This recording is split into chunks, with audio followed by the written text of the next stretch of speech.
Bismillahirrahmanirrahim. Assalamualaikum warahmatullahi wabarakatuh.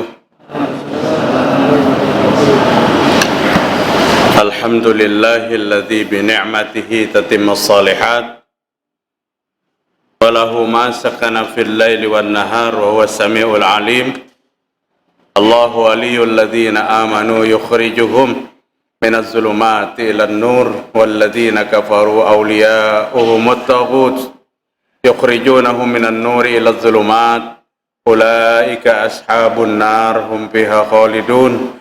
Asyhadu an la ilaha illallah wahdahu la syarika lah wa huwa alladzi yaqbalu at-taubata 'an ibadihi wa ya'fu 'anis sayyi'at wa ya'lamu ma taf'alun wa asyhadu anna Muhammadan abduhu wa rasuluhul mab'us rahmatan lil alamin.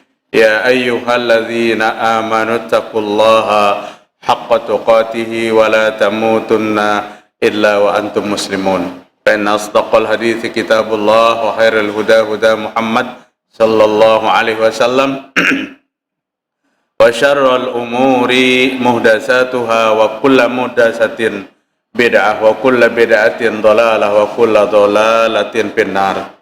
Jemaah sekalian rahimakumullah, mari kita bersyukur kepada Allah Subhanahu wa taala pada malam ini, malam Ahad 16 Dzulqa'dah 1442 Hijriah. Kita bersyukur kita sehat walafiat.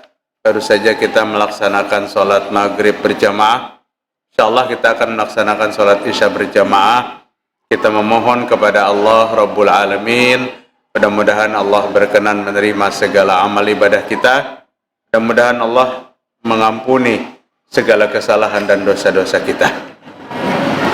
Para jamaah sekalian rahimakumullah, kajian malam tadi di Masjid An-Nur, ancaman orang-orang yang menghina kepada sunnah Nabi Muhammad SAW.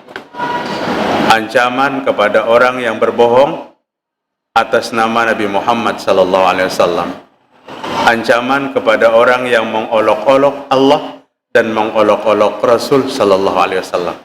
3 poin pembicaraan kita kemarin tentang apa ancaman Allah Subhanahu wa taala, apa ancaman Nabi Muhammad SAW kepada orang yang mengolok-olok Allah, mengolok-olok Rasul, mengolok-olok Al-Quran, As-Sunnah, dan berbohong atas nama Nabi Muhammad SAW. Semua ancaman itu adalah neraka. Orang yang diancam untuk dimasukkan ke dalam neraka. Hati kecil sabarataan manusia itu kadang-kadang hakunnya masuk neraka. Pasti ahli maksiat pun sedang berbuat maksiat, hati kecilnya pasti dia tidak mau masuk neraka. Sekalipun ada yang berbicara, aku kada apa-apa masuk neraka asal terkumpul lawan artis, ujarnya, dalam neraka. Padahal mulutnya itu berbohong. Hatinya pasti takut dengan nerakanya Allah Subhanahu wa taala. Tidak ada orang yang berani menantang siksa Allah itu. Tidak ada. Dan neraka adalah sarana Allah untuk menyiksa orang yang durhaka kepada Allah, baik orang-orang yang tidak beriman atau orang-orang muslim yang bermaksiat kepada Allah Subhanahu wa taala. Tentu pada kajian kita malam ini kita berataan berdoa mudah-mudahan kita dijauhkan daripada dahsyatnya siksa nerakanya Allah Subhanahu wa taala. Pada kajian malam ini berhubungan dengan kajian kemarin tapi judul berbeda. Nikmatnya orang yang hidup dalam sunnah Nabi Muhammad SAW. Kalau dulu ancaman orang yang menghina sunnah, malam ini nikmatnya orang yang hidup dalam sunnah. Ada beberapa fadilat, beberapa kemuliaan yang akan didapatkan oleh orang yang istiqomah berpegang teguh dalam sunnah Nabi Muhammad SAW. Kalau ulun menyampaikan ini, ulun teringat dengan pendiri perserikatan kita, Kiai Haji Ahmad Dahlan. Kenapa beliau termotivasi untuk membentuk perserikatan ini dengan nama Muhammadiyah? Kenapa? Beliau berharap nanti anggota-anggota perserikatan kembali kepada sunnah Nabi Muhammad SAW. Sehingga kalau kita menyebutkan beliau memang bukan ulama mazhab, Tapi beliau adalah seorang mujaddid. Mujaddid, seorang pembaharu, di mana sunnah dilupakan, di mana kemusyrikan merajalela. Lahir dengan ilmu yang beliau bawa dari tempat beliau menuntut di Saudi Arabia sana, maka terpanggil mendirikan suatu organisasi persyarikatan ini dengan menamai Muhammadiyah. Apa artinya Muhammadiyah? Agar kita kembali kepada mengikut kepada baginda Rasul sallallahu alaihi wasallam, sunnah. Jamaah sekalian rahimakumullah, sekaligus kalau kita berbicara tentang sunnah Nabi, kita telah meniti usaha yang pernah dibuat oleh pendiri kita, dan kita berdoa semoga sampai akhir hayat kita termasuk orang yang melaksanakan sunnah Nabi Muhammad sallallahu alaihi wasallam. Rasulullah sallallahu alaihi wasallam menyampaikan ada beberapa kemuliaan yang didapatkan oleh orang yang istiqomah berada di dalam sunnah. Sunnah sering kita ucapkan, tapi tidak semua orang memahami apa sunnah itu. Sunnah Nabi. Sunnah bersumber daripada 4 sumber. Yang namanya sunnah Nabi itu sumbernya 4. Pertama, qaulun Nabi, perkataan Nabi Muhammad sallallahu alaihi wasallam. Disebut hadis namanya. Semua perkataan Nabi itu disebut hadis. Dalam hadis ada klasifikasi lagi. Ada hadisnya yang sahih, ada hadisnya yang hasan, ada hadisnya yang lemah, dan ada hadisnya yang palsu. Tapi karena keterbatasan kita memahami, pada saat ada saudara kita yang menyampaikan, Pak, itu jangan digawi, itu hadisnya maudhu. Ujar Sidin, maudhu-maudhugin hadis jua. Karena Sidin kada mengerti arti kedudukan hadis. Maudhu-maudhu hadis jua. Sidin kenapa? Maka ribut. Padahal jika Sidin mengerti arti maudhu itu palsu, pasti Sidin kada mau. Manusia itu kada ada mau yang palsu-palsu. Apapun dalam kehidupannya hendak mencari yang asli-asli. Apalagi nilainya agama. Jadi perkataan Nabi. Yang kedua, perbuatan Nabi itu sumber sunnah. Ada yang tidak Nabi ucapkan tapi Nabi praktekkan dalam kehidupan. Dan ini juga sumber sunnah Nabi. Apalagi sumber sunnah Nabi, diamnya Nabi. Nabi diam itu jadi sumber hukum. Maka sampai kau ini, apabila kekanakan hendak dilakiakan, anak bebinian, maulah hikam lon si Ahmad tetangga sebelah sana, diam. Oh berarti apa? Berarti setuju. Bahari itu tikarnya tikar purun, hendak menjawab tuh diam aja, hancur ujung tikar purun tuh di kurikitnya. Nah. Setuju artinya. Nabi setuju. Nabi tidak melarang. Seorang sahabat menikmati lahapnya daging dhab di hadapan Rasul sallallahu alaihi wasallam. Nabi tidak memakannya, tapi Nabi tidak melarangnya. Artinya dhab itu halal, tapi Nabi tidak memakannya. Dan Rasulullah sallallahu alaihi wasallam, sosok hamba Allah yang paling mulia di muka bumi ini, yang tidak pernah membiarkan sesuatu kemaksiatan itu dilakukan di hadapannya kecuali ditegur oleh Nabi sallallahu alaihi wasallam. Jadi segala bentuk kesalahan yang dilakukan di hadapan Nabi itu pasti ditegur Nabi. Amar ma'ruf nahi mungkarnya kuat sekali. Nahi munkar Nabi itu kuat. Tapi jika Nabi berdiam, seseorang melakukan sesuatu di hadapan Nabi, berarti Nabi setuju, dan itu jadi sumber sunnah. Ada lagi jadi sumber sunnah yang terakhir. Satu rencana yang tidak kesampaian. Rencananya rencana siapa? Rencana Nabi kada kesampaian. Maka para sahabat yang cintanya lahir batin kepada Nabi itu menganggap satu rencana Nabi yang sekalipun belum Nabi laksanakan itu adalah sunnah. Dalam Sahih Muslim ada bab berpuasa Asyura dan Tasu'a. Tasu'a, puasa 10 dan puasa 9 bulan Muharram. Sebelumnya Nabi berpuasa 10. Berpuasa 10 Muharram, sahabat berpuasa 10 Muharram. Bahkan puasa Asyura itu sebelum datangnya puasa Ramadan, puasa Asyura itu wajib. Puasa sunnah yang diwajibkan sebelum datangnya wajib puasa Ramadan, puasa Asyura. Puasa Ayyamul Bid, 3 hari dalam sebulan, hari ini terakhir yang melaksanakan puasa, 13, 14, dan 15. Ini wajib sebelum datangnya Ramadan. Datang perintah wajibnya bulan suci Ramadan, maka puasa-puasa itu menjadi sunnatan muakkadah, sunnah yang dikuatkan. Para jamaah sekalian rahimakumullah, pada saat sahabat memberitahu kepada Nabi sallallahu alaihi wasallam tentang orang-orang Yahudi Madinah itu puasaan juga, dan mereka merasa lebih berhak untuk mengenang peristiwa yang terjadi kepada Nabi Musa masa lalu, maka Nabi katakan, kita lebih berhak daripada mereka. Dan Nabi merencanakan tahun depan, jika umur Nabi masih ada, maka Nabi akan berpuasa 9 dan 10. Tapi tahun depan Nabi sudah wafat. 10 Muharram Nabi berpuasa. Safar, Rabiul Awal, tanggal 12 Rabiul Awal, wafat Nabi, ulama sepakat. Ulama tidak berbeda pendapat seperti lahirnya Nabi. Kalau wafat Nabi, ulama sepakat tanggal 12 Rabiul Awal.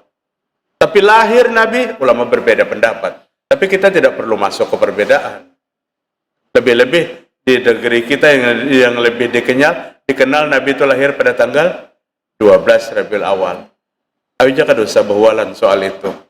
Yang perlu diteliti itu, cinta kita kepada Nabi itu lahir batin atau tidak. Apakah kita ucapkan dan hati kita mencintai kepada Nabi Muhammad sallallahu alaihi wasallam. Para jamaah sekalian, jika 4 itu ada, maka itu sumber sunnah Nabi Muhammad sallallahu alaihi wasallam. Sehingga tidak sedikit orang yang melaksanakan sunnah Nabi karena diperintahkan oleh Nabi. Tidak sedikit orang yang melaksanakan sunnah Nabi karena dikerjakan oleh Nabi. Nabi tidak memerintahkan tapi mengerjakan.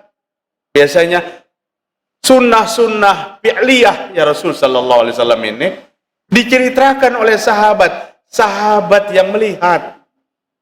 Sahabat yang melihatnya. Apa di antaranya yang dilihat oleh sahabat? Kata Abu Bakar dan Umar, aku sholat di belakang Nabi Muhammad sallallahu alaihi wasallam dan aku tidak mendengar Nabi mengeraskan basmalah pada saat membaca Al-Fatihah. Itu kan, ini sunnah fi'liyah namanya. Abu Bakar, Umar tidak mendengar Nabi mengeraskan basmalahnya pada saat membaca Al-Fatihah. Nah, mengeraskannya salah kada salah. Imam Syafi'i mengambil dari dasar tersendiri, fadilatul Quran. Maka diucapkannya dengan mengeraskan basmalah. Berdebatkah? Kada perlu diperdebatkan. Apalagi berpikir, oh, nang pina kada bismillah, nah kita mundur aja, bisa kada sah salat kita. Oh, terlalu jumut pikiran kita. Nah, kalau berbicara tentang fikih nih, cabang puru, kata Kiai Hasyim Muzadi, Ibnul Puru, kata beliau. Puru itu cabang kecil daripada fikih. Ibnul Puru lebih kecil daripada cabang itu. Itu yang hari ini diperselisihkan kepada kita. Adalah hari ini yang berselisih tentang rakaat salat. Kada ada berselisih kita. Zuhur tetap 4 mulai zaman Nabi sampai hari ini. Asar, Isya, Maghrib, Isya, Subuh sama. Tapi yang diperselisihan apa? Kalau sholatnya kita di Nabawi atau di Masjidil Haram, kita kadang mendengar basmalahnya, tapi kadang-kadang terdengar sedikit. Kalau saya sudah agak nyaring sedikit. Bismillahirrahmanirrahim. Alhamdulillahirabbil alamin. Tapi kalau kita sholat di Masjid Istiqlal di Jakarta, nyaring basmalahnya. Adakah yang perlu diperdebatkan? Kada perlu diperdebatkan. Syekh Sudais itu, Abdurrahman Sudais, seumur-umur apabila beliau memimpin sholat, basmalahnya disirkan. Tapi pada saat beliau diangkat, didaulat untuk menjadi imam sholat Jumat di Masjid Istiqlal, apa yang beliau lakukan? Basmalahnya dinyaringkan. Ini orang yang berilmu. Orang yang berilmu. Kadang kita nang pas-pasan ilmunya itu aja kita karasi habis-habisan. Saya sudah nyaring basmalahnya. Bismillahirrahmanirrahim. Dia tahu. Itu orang-orang mazhab Syafi'iyah mengeraskan basmalah. Bapak-bapak, ibu-ibu rahimakumullah. Apa kenikmatan orang yang hidup dalam sunnah?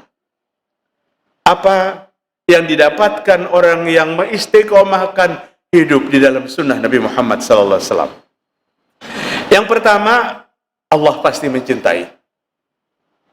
Mendapatkan kecintaan Allah itu luar biasa. Kalau pada puncaknya, kita rela tidak dicintai oleh semua orang. Asal Allah mencintai kita, kan itu. Tapi yang kita pilih itu, Allah cinta lawan kita, dan semua orang mencintai kita.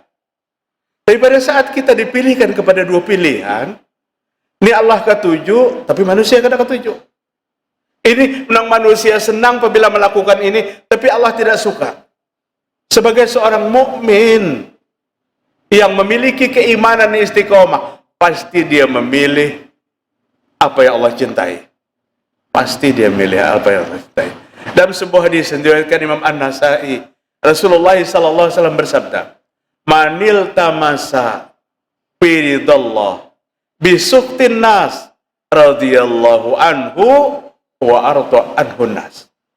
Siapa yang memilih keridhaan Allah sekalipun dia dibenci oleh manusia, maka Allah akan ridha kepadanya, dan Allah akan buat manusia yang benci itu suatu saat akan mencintainya. Benci dan cintanya manusia kepada seseorang itu Allah yang mengatur dalam hatinya. Allah yang membolak-balikkan hati manusia. Dan Rasulullah SAW katakan, orang yang memilih keridhaan Allah yang menjadi tujuan utama, Allah akan ridha, dan Allah akan buat orang yang tidak suka akan menyukainya. Wa manil tamasa firidon nas. Siapa yang memilih keridhaan manusia di muka bumi ini, bisuktillah, tapi mengharapkan keridhaan manusia itu, Allah kada suka. Perbuatan itu tidak disukai oleh Allah Subhanahu wa taala. Tetap dipilihnya kesenangan manusia yang Allah tidak suka. Apa kata Nabi Muhammad SAW? Sakhitallahu alaihi, Allah akan bencinya. Allah akan benci dia. Wa ashatu alaihi, orang yang senang kepadanya satu saat dia benci kepadanya. Karena Allah yang membuat hatinya benci.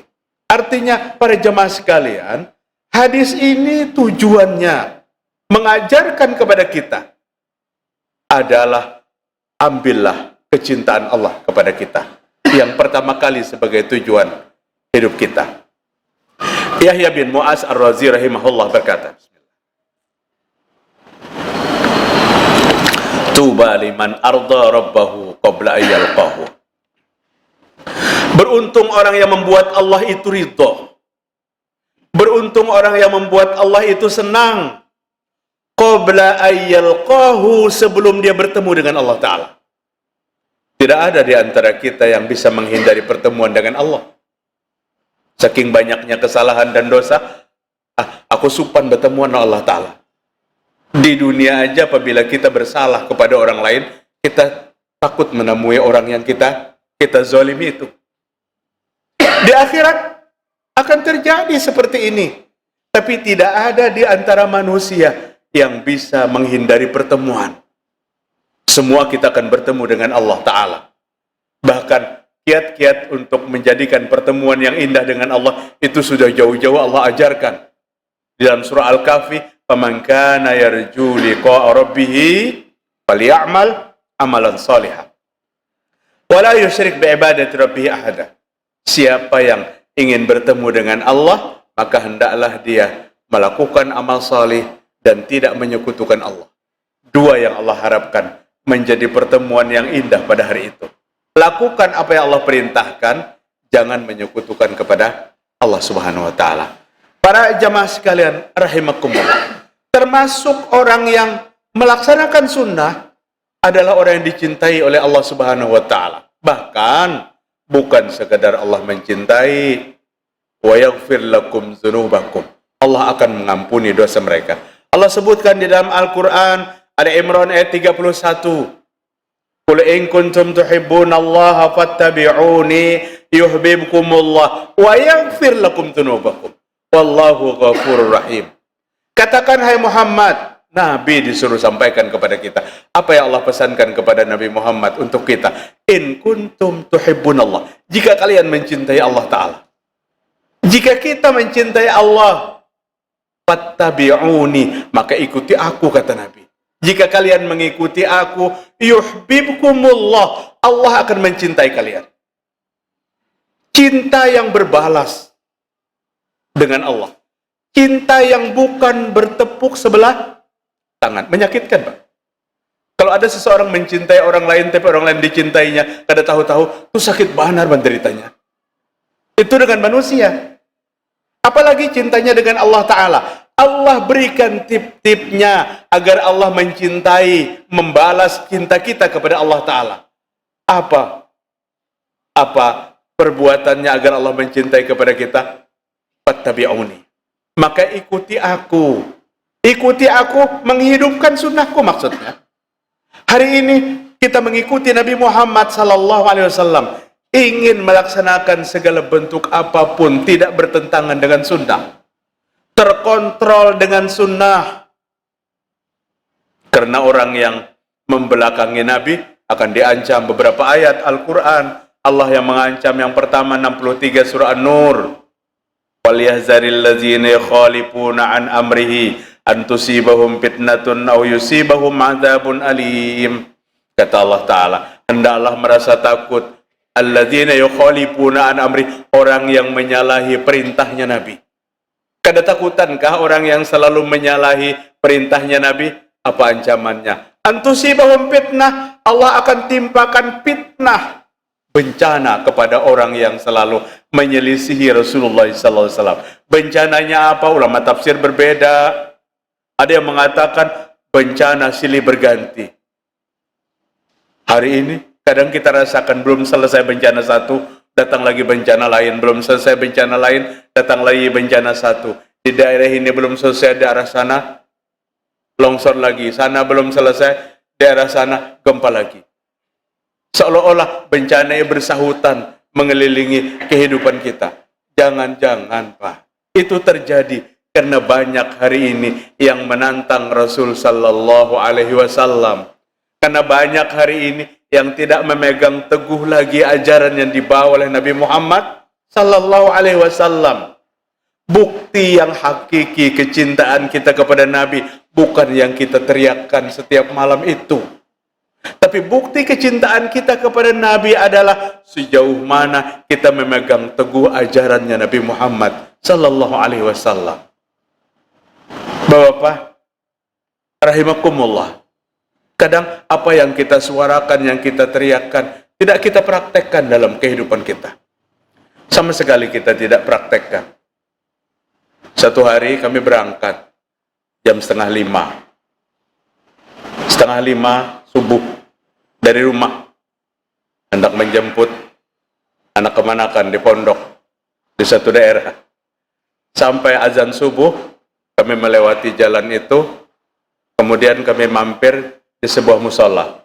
Alhamdulillah musolanya belum berbuka, azan sudah berkumandang.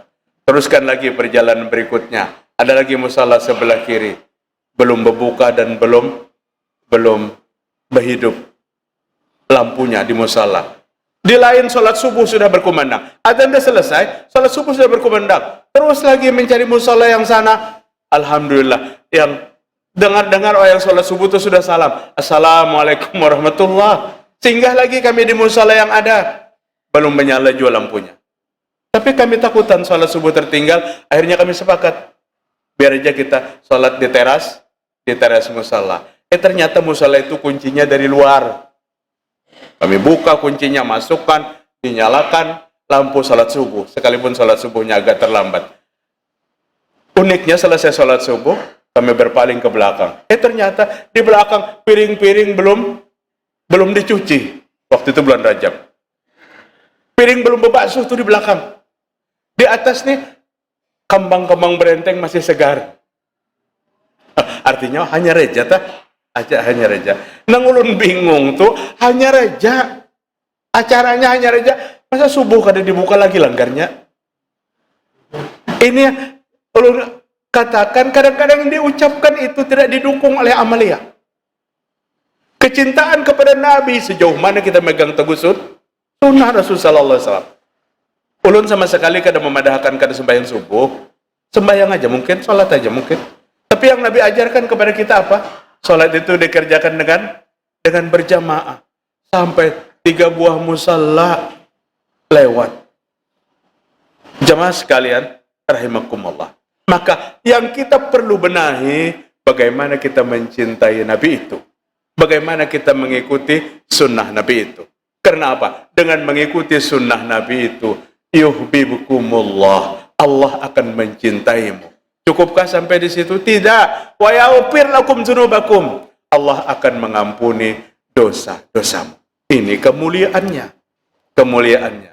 Qul in kuntum tuhibbunallaha fattabi'uni yuhibbukumullah wa yaghfir lakum dzunubakum wallahu ghafurur rahim. Para jamaah sekalian rahimakumullah. Di dalam kehidupan Rasulullah sallallahu alaihi wasallam yang Nabi praktekkan, yang bagi kita menjadi salah satu sunnah yang menjadi ikutan kita. Sunnah yang menjadi acuan kita untuk melaksanakan segala apa yang Nabi praktekkan. Ada beberapa sunnah-sunnah yang Nabi amalkan terus-menerus. Ada sunnah-sunnah yang Nabi mengamalkannya tidak terus-menerus. Perlu juga itu kita baca. Perlu juga itu kita ketahui. Apa yang Nabi istiqomah sampai akhir hayat. Apa yang Nabi kadang-kadang Nabi mengerjakan, kadang-kadang tidak. Perlu pendalaman di sini. Agar jangan salah andak. Jangan salah andak. Nang Nabi terus-menerus menggawi, kita kadang-kadang menggawi. Nang Nabi kadang-kadang digawi habis-habisan. Kadang-kadang ini bisa menyeret kepada perselisihan sampai perdebatan. Ada orang lain menagur, kita pas-pasan, tahunya kita karasi habis-habisan kadang-kadang. Apa yang Nabi terus-menerus dikerjakan? Sunnah Nabi yang diamalkan terus-menerus, puasa 3 hari dalam sebulan. Beruntung orang yang istiqomah. Nabi terus-menerus puasa wajib aja kadang-kadang Nabi apa? Nabi berbuka pada saat 2, sakit dan safar. Tapi Ayyamul Bid, Nabi puasa 3 hari dalam sebulan, Nabi tidak pernah berbuka sekalipun Nabi dalam keadaan safar, kecuali dalam keadaan sakit. Kalau Nabi sakit, Nabi berbuka. Tapi dalam keadaan safar, Nabi pertahankan Ayyamul Bidnya, puasa 3 hari dalam sebulan. Artinya apa? Ini bujur-bujur dikerjakan oleh Nabi sampai akhir hayat. Sehingga Abu Hurairah radhiyallahu anhu katakan, Nabi telah perintahkan kepadaku 3 macam sampai akhir hayatku kerjakan itu. Apa di antaranya? 3 hari dalam sebulan berpuasa 13, 14, 15, kecuali Zulhijjah hanya 14 dan 15. Karena 13-nya hari tasyrik diharamkan berpuasa. 2 hari aja puasanya sudah digolongkan sebagai Ayyamul Bid, karena hari ke-13-nya dalam keadaan diharamkan puasanya. Nah, apa kata Abu Hurairah? Yang pertama, Nabi memerintahkan aku berpuasa 3 hari dalam sebulan. Yang kedua, Nabi memerintahkan kepadaku untuk melakukan salat witir sebelum tidur. Sekalipun hadis ini bagi yang takut tidak terbangun, bagi yang takut kada terbangun tengah malam, kerjakan salat witir 3 rakaat sebelum kuring. Tapi bagi yang insya Allah pasti aja akan terbangun, ya tentu kemuliaan salat witir di akhir salat malam. Kalau ada yang bertanya, salat witir itu apabila yang paling mulia waktunya? Di akhir malam, di akhir salat malam. Karena witir itu salat penutup, dan Nabi katakan, la witraini fil lailah. Dalam sebuah hadis diriwayatkan Imam Tirmizi, kada ada witir itu 2 kali dalam satu malam. Artinya, manakala kita sudah salat witir sebelum guring, kita bangun kayak kada ada lagi salat witirnya. Tapi hari ini apa tadi nang meragukan kita supaya jangan terbangun? Kada ada, kecuali kita koler bangun. Itu aja kuncinya. Saikung kita nih ada nang 3 HP itu, Pak. Kanan sebunting andak telinga sebelah kiri, sebuting dalam puntalan tapi persis jam 3 bimbenya ngeng berbunyi. Ada terbangun lah, terbangun kita, terbangun. Tapi nangaran kita suka mengkhianati lawan janji kita, mata bepajam, tangan mahar, tek, alarmnya satu persatu dimatiin. Nah, hanyar guring pulang, hati-hati mun guring begitu tuh, bisa pukul 8 hanyar bangun. Nabi menyuruh salat witir sebelum guring, tapi kalau ditanya kapan waktu salat witir yang paling utama, di akhir malam, di akhir salat malam, karena salat witir salat malam yang terakhir. Kemudian sunnah yang diamalkan Nabi bila di mana Nabi tinggal. Sunnah yang Nabi amalkan apabila Nabi berada di Madinah dekat Masjid Nabawi. Kalau Nabi safar, Nabi tidak mengerjakan. Apa? Sunnah rawatib. Sunnah rawatib apabila bepergian jauh, jangan pun sunnah rawatibnya, sholat wajibnya aja dikasar. Ini sholat wajibnya dikasar, zuhur 2, asar 2, dikerjakan waktu zuhur, tapi sebelum itu sunnah rawatib dikerjakannya. Jadi pindah banyak bener itu tumbang ruwat ditakoni kawanan dihiga apa-apa Pak Haji, mana mengkasar sunnah rawatib dulu gawi aja sidin, karena sidin kan betakun. Nabi tidak mengerjakan sunnah rawatib dalam safar kecuali 2 rakaat sebelum subuh. Itu yang tidak Nabi tinggalkan. Dalam bepergian Nabi tidak pernah tinggalkan. Tapi qobliyah dan ba'diyah zuhur, kemudian ba'diyah maghrib, ba'diyah isya, itu tidak dikerjakan oleh Nabi Muhammad SAW dalam keadaan safar. Nah, kemudian kebanyakan sholat sunnah itu dikerjakan Nabi di rumah. Karena rumah Nabi dekat dengan Masjid Nabawi. Kalau dulu 26 meter jaraknya. Kalau hari ini sudah termasuk dalam lingkaran Masjid Nabawi. Sekalipun Nabi tidak dikubur di dalam masjid. Karena pelebaran masjid termasuk dalam area sekarang. Kalau 12 meter antara Masjid Nabawi, 26 meter antara Masjid Nabawi dengan rumah Nabi. Dekat sekali. Sehingga Nabi datang ke masjid, langsung naik mihrab, dan Nabi memerintahkan kepada para sahabat untuk merapikan saf, kepada muazin diberikan isyarat untuk mengumandangkan qomat, langsung Nabi melaksanakan salat wajib. Di mana salat sunnahnya? Di rumah. Nabi mengerjakan sunnah rawatibnya. Sunnah yang diamalkan sekali-sekali. Ada sunnah yang Nabi amalkan sekali-sekali. Puasa selain Senin dan Kamis. Kalau Senin dan Kamis diistiqomahkan. Senin, Kamis, puasa, Senin puasa, Kamis puasa, Senin puasa, Kamis puasa, Senin puasa, Kamis puasa. Selain Senin, Kamis, Nabi sekali-sekali, apa di antaranya? Wudu 2 rakaat setelah wudu. Kadang Nabi mengerjakan dan kadang tidak. Lebih-lebih pada saat kita datang ke sebuah masjid, kita berwudu di luar masjid, kemudian kita masuk, azan subuh sudah berkumandang, waktu sholat subuh sudah dekat. Kalau kita kerjakan sunat wudu 2 rakaat, tahiyatul masjid 2 rakaat, kemudian qobliyah subuh 2 rakaat, bisa keburu qomat, maka kerjakan 2 rakaat. Kerjakan 2 rakaat. Kadang-kadang dikarasi 6 rakaat. Sehingga kita salam sholat sunnah, imam sudah habis Fatihah. Takbir pertama bersama imam. Ini seutama-utama ibadah. Ibadah yang utama manakala kita bisa takbir pertama bersama imam. Takbir pertama itu, waktu imam mengangkat takbir, baru kita mengangkat takbir. Allahu Akbar. Tadi sholat maghrib, kita takbir pertama bersama imam. Itu lebih mulia. Lebih mulia. Daripada memperbanyak sholat sunnah. Kemudian, bisa untuk beberapa sholat. Wudu untuk satu sholat, maaf. Wudu untuk satu sholat, bisa wudu untuk beberapa sholat. Ini sunnah Nabi sallallahu alaihi wasallam. Ada 1 kali wudu untuk 1 sholat. Belum batal, Nabi wudu lagi. Sekali-sekali. Ada 1 kali wudu untuk beberapa sholat. Sholat sunnah, sholat wajib. Hari ini kita 1 kali wudu. Sebelum maghrib, sholat maghrib. Kemudian ba'diyah maghrib. Nanti sholat isya, ba'diyah isya. Insya Allah 1 wudu. Kalau ada yang keluar, berarti sudah batal wudu. Batal wudu. Cuman, apabila ada yang mulai maghrib, sampai subuh kada bebatalan untuk rambutnya. Kada bebatalan sampai ke subuh, kada ada pang semalaman tuh kada batal. Bapak hadirin rahimakumullah. Jadi sunnah tidak mesti kita harus terus-menerus. Ada sunnah itu yang kadang-kadang dikerjakan oleh Nabi Muhammad sallallahu alaihi wasallam, ada yang Nabi mengerjakannya secara istiqomah. Apa kemuliaan orang yang berada dalam sunnah? Cintanya kepada Allah dibalas oleh Allah Ta'ala. Allah membalas cintanya dengan mengikuti kepada Nabi. Fattabi'uni yuhibbukumullah. Yang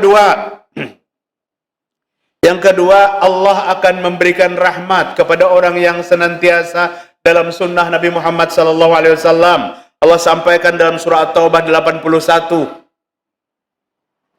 Wal mu'minuna wal mu'minatu ba'duhum awliya'u ba'din ya'muruna bil ma'rufi wa yanhauna 'anil munkar wa yuqimuna as-salata wa yu'tuna az-zakata wa yuti'una Allah wa rasulah.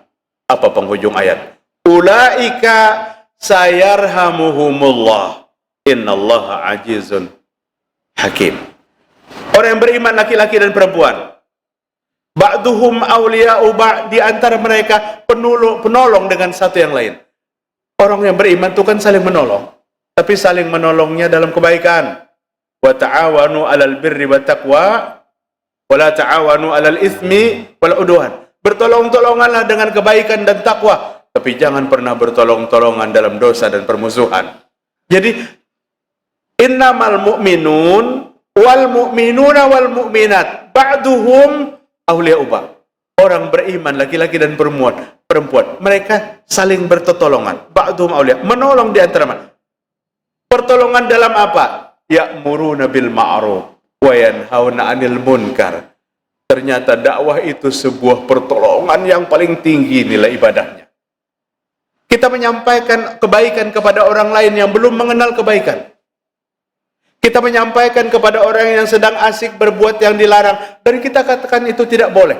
Ini sebuah pertolongan yang nilainya tertinggi. Maka Nabi sallallahu alaihi wasallam, Allah Subhanahu wa taala katakan, "Wa man ahsanu qawlan mimman da'a ila Allahi wa 'amila shalihan wa innani minal muslimin." Perkataan apa yang paling baik? Tidak ada perkataan yang paling baik kecuali ucapan man da'a ila Allah, orang yang mengajak orang lain untuk mendekat kepada Allah Subhanahu wa taala. Mengajak orang lain kada perlu duduk seperti ulun, kada perlu naik ke atas mimbar. Mengajak itu hak bagi semua orang, dan yang diajak harus berbesar hati jika yang disampaikannya adalah sesuatu yang tidak berkenan lawan kita. Karena apa? Tanggapan kita yang ketus, jawaban kita yang kasar atas ucapan-ucapan dakwah, itu kata Nabi sallallahu alaihi wasallam, perkataan yang sangat dibenci oleh Allah Subhanahu wa taala. Abghadul kalam ilallah. Semurka-murka Allah kepada sebuah perkataan manusia. Allah murka kepada ucapan manusia apa? Idza da'ar rajul ila rajul. Apabila seorang mengajak kepada yang lain, apa ajakannya? Ittaqullah. Mari kita bertakwa kepada Allah. Mari kita datang ke Masjid Al-Furqan. Mari kita melaksanakan sholat berjamaah. Hanya beberapa kata, tapi nilainya luar biasa. Tidak semua orang merespon dengan ajakan kita. Bahkan ada yang merespon seperti ini, kata Nabi. Maka dia jawab ajakan orang itu, alaika binafsik, urus diri kamu, jangan urus orang lain. Adakah Pak kira-kira ucapan kayak itu? Ada Pak. Ada. Kalau Nabi menyampaikan ini ada. Urus diri kamu, jangan urus orang lain. Maka Nabi katakan, ucapan ini yang paling Allah murkai. Ucapan ini yang paling Allah benci. Tapi ucapan yang paling Allah cintai dan ucapan yang terbaik adalah manusia mengajak orang lain untuk beramar ma'ruf nahi munkar. Wa yuqimus shalah, mengajak orang untuk melaksanakan salat. Wa yu'tuna zakah, menunaikan zakat. Wa yuti'una Allah wa rasulah, dan mengajak orang untuk taat kepada Allah dan taat kepada Rasul. Pada saat seseorang diajak untuk taat kepada Allah, taat kepada Rasul, apa yang Allah berikan kepada mereka? Sayarhamuhumullah. Allah akan berikan rahmat kepada mereka. Orang yang taat kepada Allah, taat kepada Rasul. Apa arti taat kepada Rasul? Memegang teguh perintah dan anjuran Nabi Muhammad SAW. Dan Allah berjanji, sayarhamuhumullah, Allah akan memberikan rahmat. Para jamaah sekalian rahimakumullah, Allah itu mengancam kepada setiap hambanya. Manakala kita selalu menantang dan bertentangan dengan Nabi Muhammad sallallahu alaihi wasallam. Allah yang mengancam, karena Allah memerintahkan kepada kita untuk setia bersama Nabi Muhammad SAW. Hiduplah di bawah ajaran dan sunnah Rasul, dan ini fadilat-fadilat yang besar yang didapatkan oleh kita. Di antaranya Allah akan mencintai, membalas cinta kita, dan di antaranya Allah akan memberikan rahmat kepada kita. Apalagi yang ketiga, apabila kita berada dalam sunnah, Allah akan tambahkan hidayah-hidayah kepada kita. Allah akan tambahkan petunjuk-petunjuk kepada setiap manusia yang istiqomah dalam sunnah Nabi Muhammad sallallahu alaihi wasallam. Waktu kita sudah sampai, mudah-mudahan bermanfaat apa yang ulun sampaikan, dan mudah-mudahan Allah mengampuni dosa dan kesalahan kita, menerima segala amal ibadah kita, dan kita juga berdoa mudah-mudahan Allah sembuhkan saudara-saudara kita yang sedang sakit, keluarga-keluarga dari jamaah kita yang sedang sakit, diangkat oleh Allah penyakitnya, dijauhkan oleh Allah daripada bala bencana, dan kembali dalam keadaan sehat walafiat. Subhanakallahumma bihamdika, asyhadu an la ilaha illa anta, astaghfiruka wa atubu ilaik. Assalamualaikum warahmatullahi wabarakatuh.